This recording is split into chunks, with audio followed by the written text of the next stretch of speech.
Senhor presidente, senhoras e senhores deputados, estou aqui desde das 14h30 e ouvi diversos discursos, alguns complementares, outros antagônicos.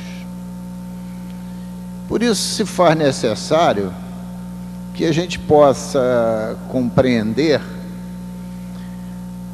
a essência do processo democrático e em que estágio do desenvolvimento político e social que nós vivemos.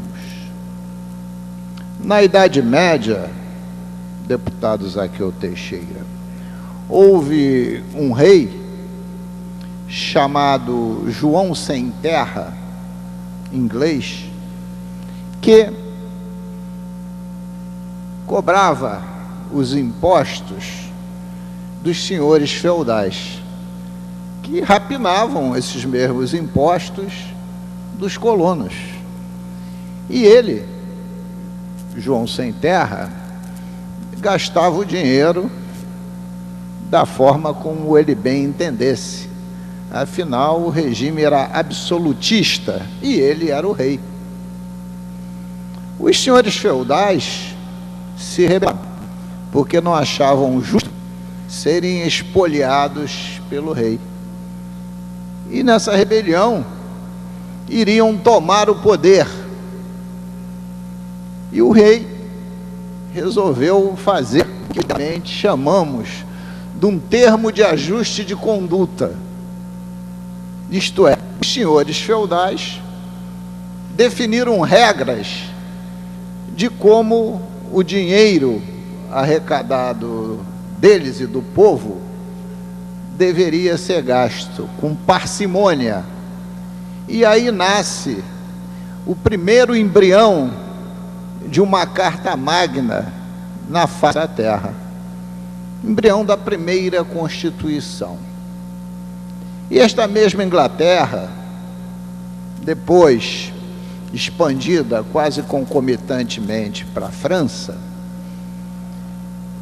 nasce o embrião do parlamento, que se dividiam em duas grandes correntes: aqueles que defendiam o status quo e aqueles que eram contrários. Os que defendiam o status quo, isto é, o poder dominante, ficavam à direita do parlamento, e aqueles que se rebelavam contra o poder dominante ficavam à esquerda do parlamento. Então, quem era oposicionista era de esquerda, e quem era situacionista era de direita. Essa é a origem da esquerda e direita. Não tinha um caráter ideológico, porque tanto a esquerda quanto a direita eram dois sacos de gatos, como é nos tempos atuais, e não estamos mais na Idade Média. Mas é necessário esse registro. Quando, há mais de uma centena de anos atrás,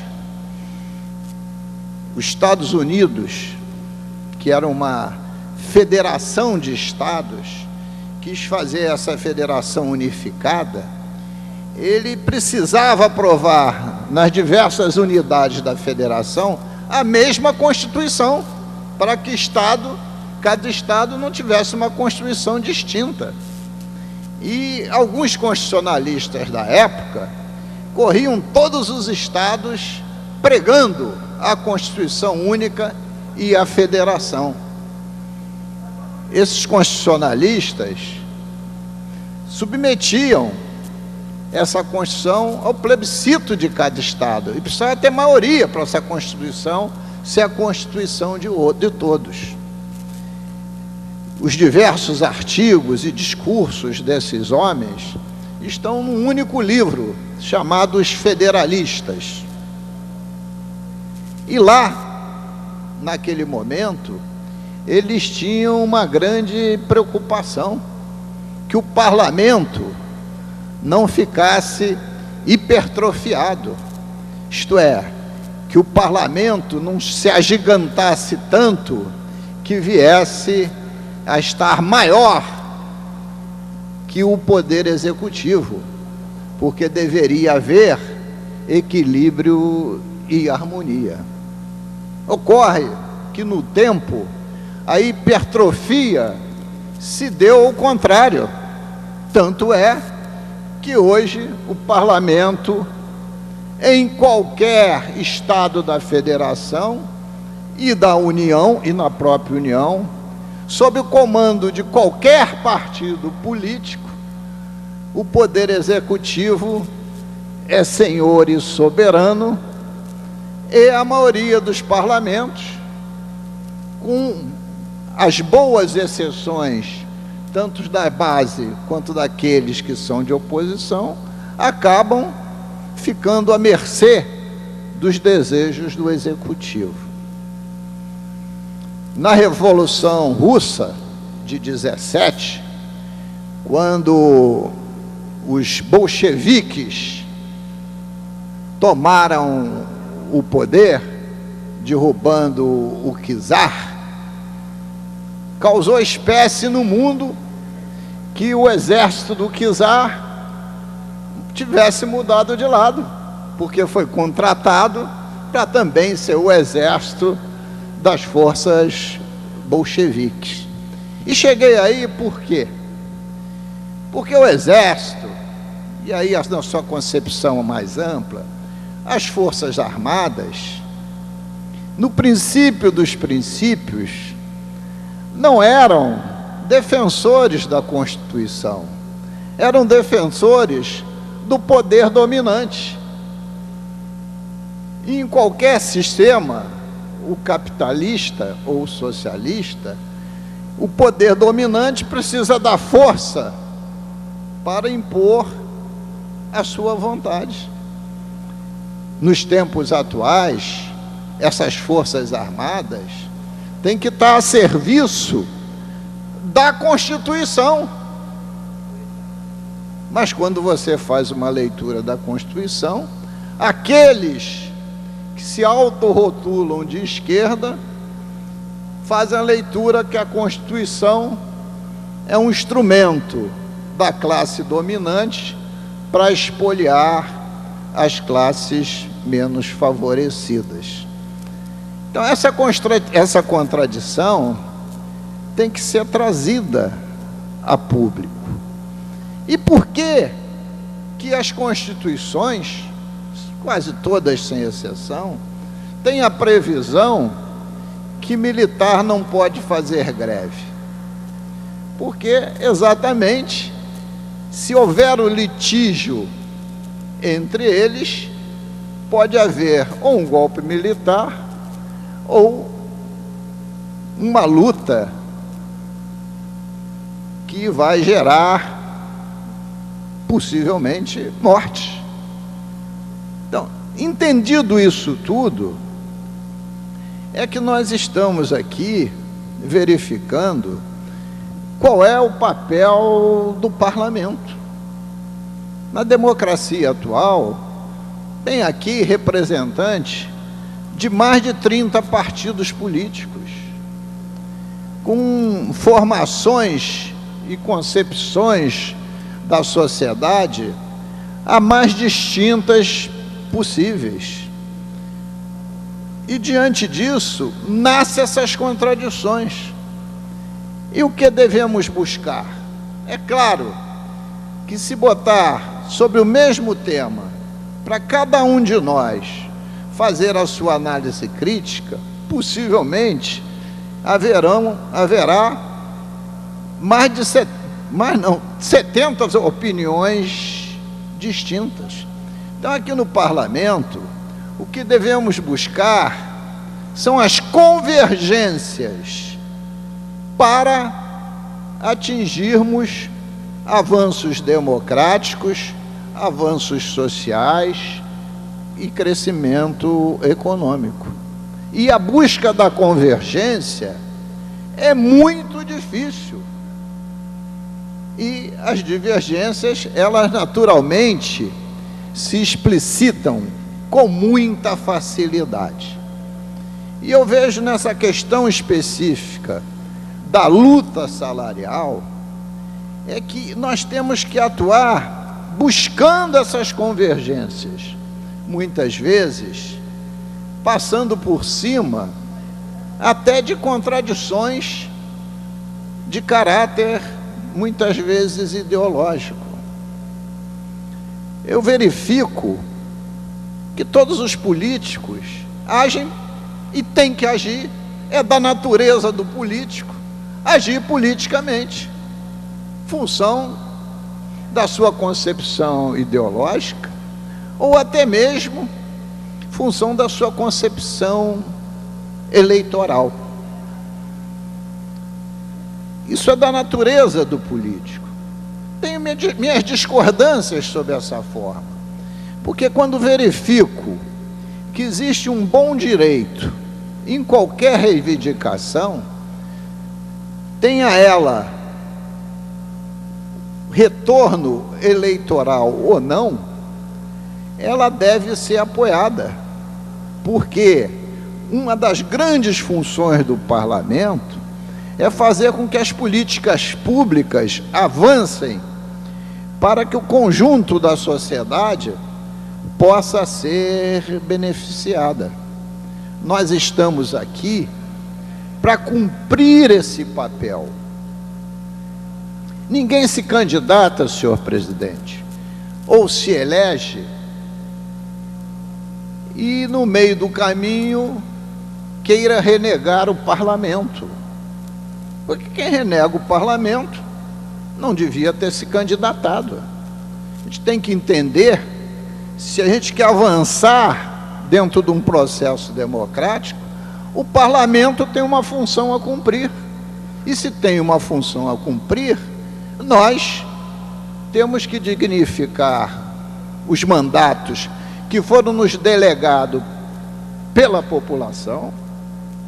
Tenhamos nós quantos votos tivermos, porque aqui no parlamento, está lá no quadro, tem 70 nomes, e não existe voto ponderado. Os votos são todos iguais, e as decisões são decisões sempre do plenário, pela sua soberania. Eu, senhor presidente, tenho uma compreensão muito clara. Quando existem as eleições proporcionais e majoritárias para deputado e governador, você, enquanto partido político, faz uma escolha. Você tem um candidato. O candidato majoritário vence ou é derrotado. E se você tem uma concepção político-partidária, se teu candidato vence e você, com candidato proporcional, vence também, ganharam a eleição para governar. Se você escolhe um candidato e teu candidato é derrotado, mas você, enquanto proporcional, vence a eleição, o povo te escolheu para fazer oposição. Para mim isso é claro. Eu apoiei, PSDB não teve candidatura própria na última eleição. Nós apoiamos a candidatura de Fernando Gabeira. Fomos derrotados nas eleições, mas eu fui eleito. Então o povo me elegeu para que eu exercite com dignidade o papel de um parlamentar de oposição. E ninguém me tira dessa posição, porque foi uma delegação do povo. Por via de consequência, não tenho nada contra de quem se elegeu porque era da legenda de Sérgio Cabral, ou porque apoiou Sérgio Cabral, seja da base do governo. É do jogo democrático.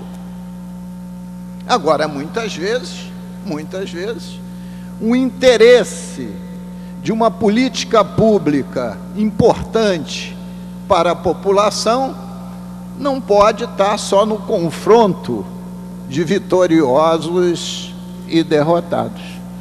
Eu acho que, para mim, com clareza, esse é o papel do parlamento. Sou um parlamentar de oposição, mas acho que a oposição, para qualquer assunto que seja discutido, tem que ser contra, a favor ou até ter mesmo uma proposta alternativa.